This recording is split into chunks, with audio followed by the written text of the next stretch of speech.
Hi hello friends, welcome back to Media Talks. நான் உங்கள் Mounika. So இப்போ நீங்கள் பார்த்துட்டு இருக்க அப்டேட் பார்த்தீங்கன்னா, கொஞ்சம் நாளைக்கு முன்னாடி ஷூட்டிங் ஸ்பாட் அப்டேட் தான் நீங்கள் பார்த்துட்ருக்கீங்க. ஸோ நம்ம காவேரி, அதாவது வெண்ணிலாவை பார்த்துருந்ததுக்கப்புறம் கோயிலுக்கு போகிற மாதிரி ஒரு அப்டேட் வந்து கிடச்சிருக்கு. ஸோ இதுமாதிரி இந்த பாப்பா தூக்கி வச்சுருக்காங்களே, அதுக்கு பின்னாடி பாருங்கள், அது கோயிலோட பேக்ரவுண்ட் தான்.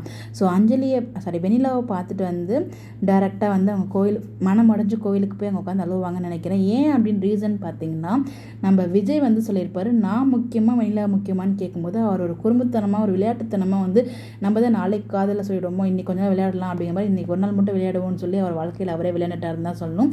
அந்த டைம் எனக்கு வெண்ணிலா தான் முக்கியம் அப்படிங்கிற மாதிரி வந்து ஒரு வார்த்தையை சொல்லியிருப்பார். கண்டிப்பாக யாருக்காக இருந்தாலும் அது யோசிக்க தானே வரும். வெண்ணிலாவை பார்த்தாச்சு, நானாக வெண்ணிலாவான்னு கேட்கும்போது வெண்ணிலாங்கிற பதில் வந்து அவர் கொடுத்துருக்காரு. அவர் சொன்னது என்னமோ விளையாட்டுத்தனம், பட் காவேரிக்கு புரிஞ்சது என்னமோ அது உண்மை. அந்த இடத்துல அவங்க டென்ஷன் ஆகி ஒரு மாதிரி வருத்தப்பட்டு தான் போவாங்க. இப்போ வெண்ணிலாவை பார்த்தோன்னே நம்ம என்ன தான் லைஃப்பை ஸ்டார்ட் பண்ணாலும் அவருக்கு நம்மளை விட வெண்ணிலா தான் முக்கியங்கிற ஒரு தாட் அந்த இடத்துல கண்டிப்பாக வரும்.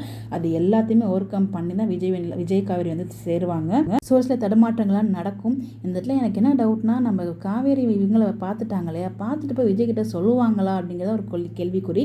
இவங்க சொல்கிறாங்களா, இல்லை அந்த பசு கேங்கே போய் உண்மை எல்லாம் சொல்கிறாங்களா, நமக்கு தெரியல. எனக்கு தெரிஞ்சு அவ்வளோ சீக்கிரம் காவேரி போய் ஓப்பனாக பார்க்க மாட்டாங்க.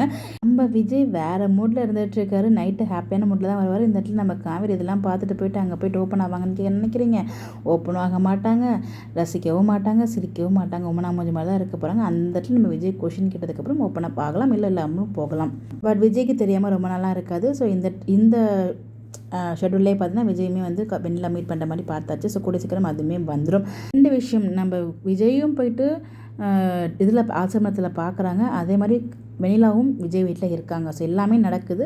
நம்ம தாத்தாவும் ஒரு அப்டேட் கொடுத்துருக்காங்க. ஸோ அப்கமிங் நிறைய இன்ட்ரெஸ்டிங்கான ட்ராக் இருக்குது, மறக்காமல் வாட்ச் பண்ணுங்க அப்படின்னு சொல்லிட்டு மேபி இது எல்லாத்தையும் அவங்க சேர்த்து தான் சொல்லியிருப்பாங்கன்னு நினைக்கிறேன். வீக்கா ஃபேன்ஸ், யாரும் மனம் தளராதீங்க, என்ன நடந்தாலும் பார்த்துக்கலாம். விஜயும் காவேரிக்கும் எப்பயுமே எதுவும் ஆகாது அப்படிங்கிறது நீங்கள் எப்பயுமே மனசார நம்புங்க. Bye by.